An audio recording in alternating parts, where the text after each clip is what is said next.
Hello, Henry from Belgium here. Today, a video about set 6361, mobile crane from 1986. I have it complete with all parts, the manual and a nice box. The set has town as main theme and vehicles as sub-theme. It contains 163 parts with one minifig.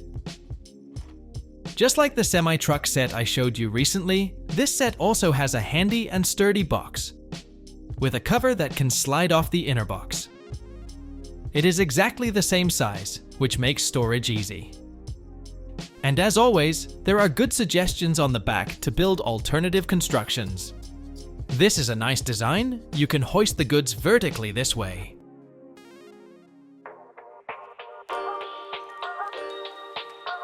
The manual is also still in good condition. Unfortunately, this is again a pre-folded one.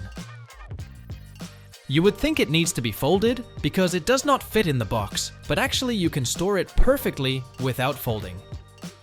As with earlier sets, where you had to slide a base plate between the cover, you can also do this with the manual, and then it fits right in without folding. When the manual is unfolded, you have one large page that is printed on both sides. I think it was always a challenge for the graphic designers to get everything neat and clear in such a format. As a result, not a single empty spot remains unused. In this case, you can build the container in 6 steps. The truck in 10 steps. The base of the crane with winch in 5 steps, and then another 6 steps how to build the crane arm. And in between there are also breakdowns with details here and there. So a lot of information on one piece of paper, very admirable. 163 parts is actually not much, and certainly not by today's standards, where there are sometimes 1,000 parts in a box, but at the time this was already a medium-sized set. Quite a few basic bricks, which is not unusual considering the period, but there are still parts that immediately stand out to me. For example, this metal hook. The fact that this is metal and not a type of hard plastic is something special.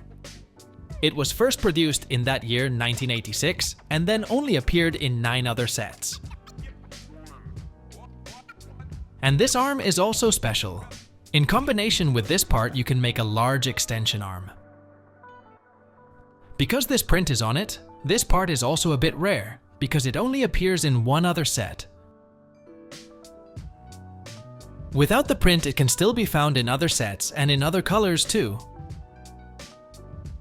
It slides together easily, and is also fixed once you put it in a certain position, so it doesn't fall out, and that's because of the good design. The minifig is a classic town figure, but this one is also quite rare because of the black print on the torso. This specific torso only appears in 14 sets. The blue version of this print is much more common. The fact that this one has a construction helmet is a nice detail.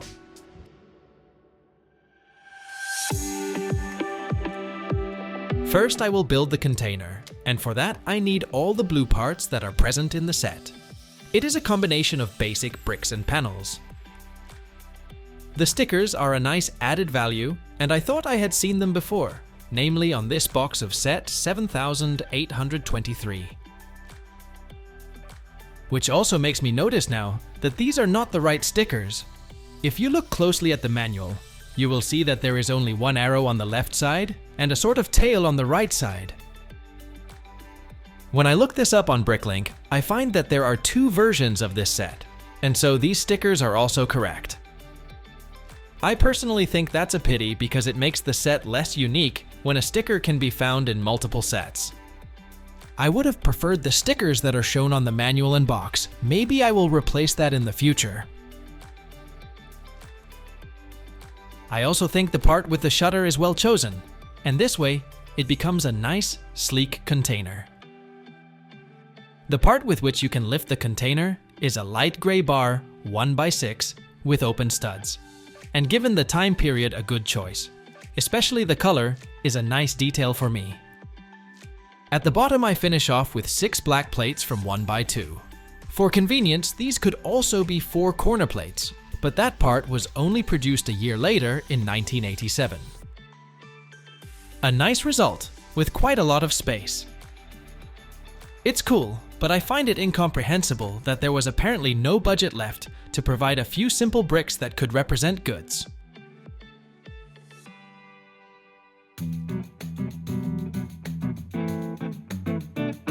And now the crane, which consists of 3 pieces. I only have black and yellow parts for that, and also some transparent ones for the lights. It actually strikes me that there are not that many standard bricks of 1x1 or 1x2 or 2x2 present.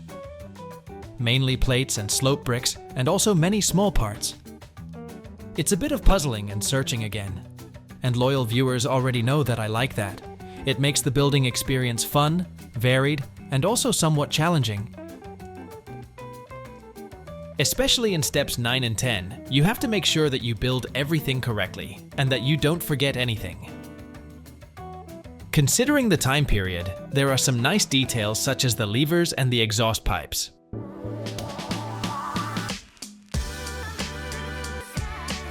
The levers were produced from 1985 onwards, so they were actually still a novelty at the time. You also need to pay close attention to making sure you have the right tires, especially the wheels that are inside the tires. I had received the wrong tires with this set, but I have already replaced them. You need 6 tires and 6 wheels that you have to assemble, and you need certainly the yellow ones and not the white ones. The yellow wheels are not very rare, but for some reason I haven't seen them in that many sets, at least not the sets in my collection. I currently have only one set with these yellow wheels, and that's Victory Lap Raceway from 1988. In addition to the levers and exhaust pipes, there are also lights at the bottom of the truck, on the roof, and also a vertical windscreen, which is one of my favorite parts too.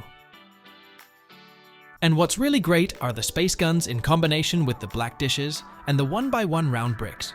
This way you have a nice play feature, and you can play that you anchor the crane before hoisting the container. These space guns are mounted on a robot arm, which was also a fairly new part at the time and was mainly found in space sets.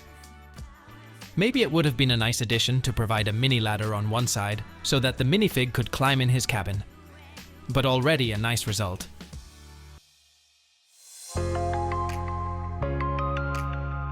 For this part, I still have mainly slope bricks available, and of course the winch with the hook. It always pleases me to see this part again with the original rope still on it. Very often, this has been replaced by something else. There is a sticker on the back, which is also a nice detail and gives the whole thing some extra appeal in the construction theme. The previous owner attached the second sticker here. I don't know if this is the intention, I suppose not. By means of 2 more gray Technic parts, you can easily click the arm into place. This construction with hinges has been well thought out because it allows you to put the arm in the right position. And this is the end result. It's a nice design and well worked out. I also like the color palette. It really does look like a real crane that existed at the time. Despite the fact that it is not such a large set, it has various play functions, including the extendable arm, which is really an added value. There are many possibilities and directions to move and to lift the container. The set certainly deserves a nice place in my collection.